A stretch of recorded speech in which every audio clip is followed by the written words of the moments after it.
I'm glad I finally got a chance to see this place.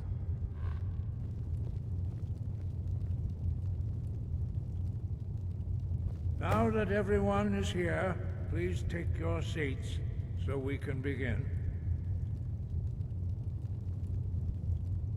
I hope that we have all come here in the spirit You insult us by bringing her to this negotiation?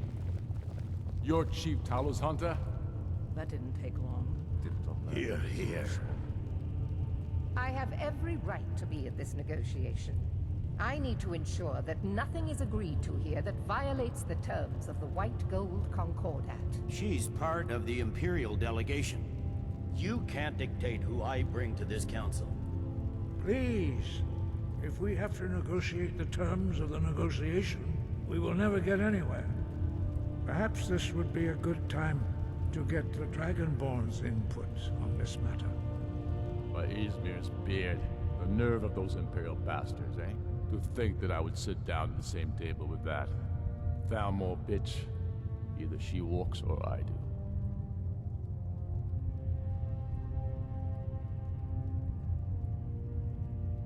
Maybe so, but bringing her here is a deliberate provocation. Tullius needs to know I won't be pushed around.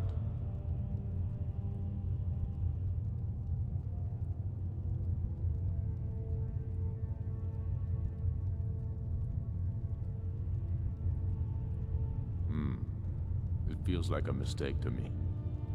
But I'll bow to your judgment on this. But she is to observe, nothing more. We are not negotiating with her. Is that clear? Ulfric, why so hostile? After all, it's not the Thalmor that's burning your farms and killing your sons. She's supposed to be on our You side? know exactly. No. Not this time. Now that that's settled, may we proceed? I have something to say first. Here we go. The only reason I agreed to attend this council was to deal with the dragon menace. There's nothing else to talk about. Unless the Empire is finally ready to renounce its unjust claim to rule over the free people of Skyrim. I knew he wouldn't be able to resist. Arrange a temporary truce to allow the Dragonborn here to deal with the dragons, nothing more. I consider even talking to the Empire a generous gesture. Are you done? Did you just come here to make speeches, or can we get down to business? Yes, let's get this over with. Are we ready to proceed? Jarl Ulfric, General Tullius, this council is unprecedented. We are gathered here at the Dragonborn's request. I ask that you all respect the spirit of High Hrothgar, and do your best to begin the process of achieving a lasting peace in Skyrim. Who would like to open the negotiations? Yes, let's get down to it. We want control of Markarth. That's our price for agreeing to a truce. So that's why you're here, Ulfric? You dare to insult the Greybeards by using this council to advance your own position? Jarl Elisif. General, this is outrageous. You can't be taking this demand seriously. I thought we were here to discuss a truce. Elisif, I said I'd handle it. Ulfric, you can't seriously expect us to give up Markarth at the negotiating table. You hoped to gain in council what you've been unable to take in battle, is that it? I'm sure Jarl Ulfric does not expect something for nothing. Yes, that'd be entirely out of character. I want in return. Wait, General, you don't intend to just hand over Markarth to that traitor? This is how the Empire repays us for our loyalty? Enough! First, let's be clear. This council wasn't my idea. I think it's a waste of time. You are a traitor to the Empire, and deserve a traitor's death. But I at least will negotiate in good faith. Since we're all here at your request, I'd like to hear what you think Markarth is worth.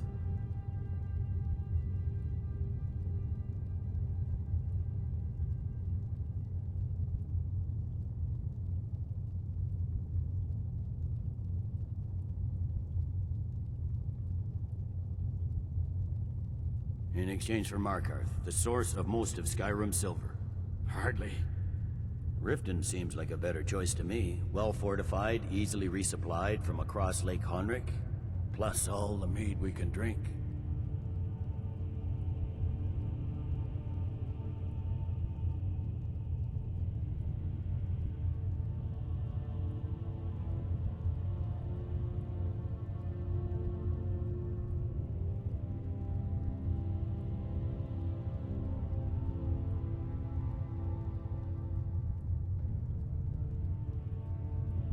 Winterhold would allow us to directly threaten the rebel supply lines out of Windhelm. Better than nothing, I suppose.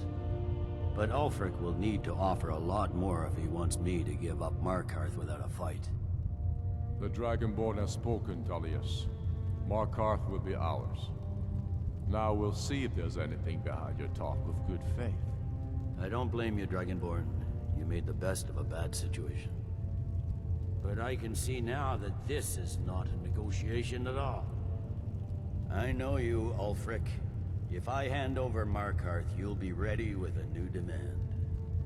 You'll never defeat the Empire, and you know it. But you're willing to sacrifice thousands for your own selfish ambition.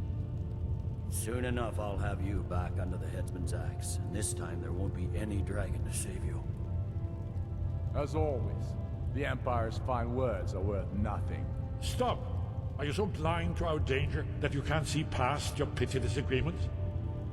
Here you sit arguing about nothing, while the fate of the land hangs in the balance.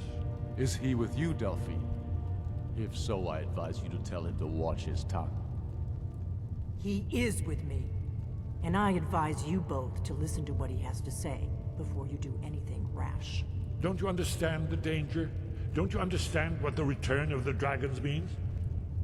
Alduin has returned, the World Eater. Even now he devours the souls of your fallen comrades. He grows more powerful with every soldier slain in your pointless war. Can you not put aside your hatred for even one moment in the face of this mortal danger? A very pretty speech. But what does That's it have to enough out of do you. with the... I don't know about the end of the world, but this dragon situation has gotten out of hand. If this truce will help the Dragonborn here put an end to that menace, we both gain. Remember that, Ulfric. Now, back to the matter at hand. You know as well as I do that we can't hand over Markarth on these terms. Show us bones. Where will these demands end? I'm listening. We want compensation for the massacre at Karthwasten. You slaughtered the very people you claim to be fighting for. True sons of Skyrim would never do such things. Damned Imperial lies. My men would never stoop to such methods, even in retaliation for your butchery at... All the blood spilled in this war is on your head. You've been even-handed so far. What do you say to our demand?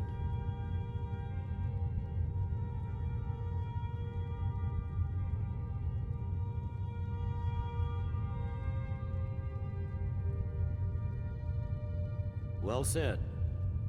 For once you'll actually pay for your crimes. I suppose that's the fairest deal we're likely to get. It seems we may have an agreement. Jarl Ulfric, General Tullius, these are the terms currently on the table. Markarth will be handed over to Ulfric's forces, Jarl Igmund will step down, and Thangvor Silverblood will become the Jarl of Markarth. Ulfric will allow Imperial troops to enter Winterhold. Courier will replace Kraldar as Jarl. The Stormcloaks will pay appropriate compensation for the massacre at Karthwasten. You both agree to this? I shouldn't agree to terms that so blatantly favor the Empire. I have no choice, though, under the circumstances. But once Alduin is defeated, then it will be the Empire's turn. Remember Evgir Unslad. You should be pleased, Elisif. You've done well for yourself as the Empire's pet Jarl. But beware, the Empire's loyalty is fickle. They will tire of this war, and then I will be the one dictating terms to you. I have nothing to say to that murderer. General, you've proven yourself a good friend to Skyrim. I continue to trust that you will do your utmost to safeguard our interests. Thank you, Jarl Elisif. I appreciate your loyalty. The Empire can live with these terms, yes, for a temporary truce, until the dragon menace is dealt with. After that, Ulfric, there will be a reckoning. Count on it. Come on, don't mind. We have a lot of work to do. Giving up Markarth is a heavy price for this truce, Dragonborn. I hope it was worth it. Jarl Balgruuf, I assume you are familiar with the Dragonborn's plan? Yes, I'm ready to do my part. Just say the word, and my men will help you spring this trap. But the difficulty remains how to lure a dragon to Dragon's Reach at all. Well, that's an excellent question. You haven't overlooked that little detail, have you? Ah, I believe I can be of help here. I anticipated the problem while you were arranging an unguessed trove of lost lore. But the important thing is that the blade, cross-referencing this with Delphine's map of dragon burial sites, I believe I've identified one of the dragons that Alduin has raised up. Don't you see? The names of dragons are always 3 words of power, shouts. By calling the dragon with the voice, he will hear you wherever he might. He's not compelled to, but dragons are prideful by nature and loath to refuse. Your voice in particular is likely to intrigue this dragon after your victory over Alduin. I think it's very likely that he will be unable to resist investigating your call. Ah, indeed. I'm no master of the voice, like these worthy gentlemen. Oda Ving, winged snow hunter, as I read it. I'd give a week's pay to see the look on Ulfric's face when he had to swallow the terms of the truce.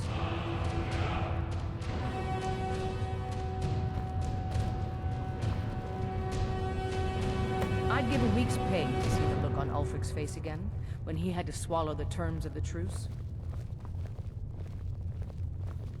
We have nothing to talk about until Paarthurnax is dead.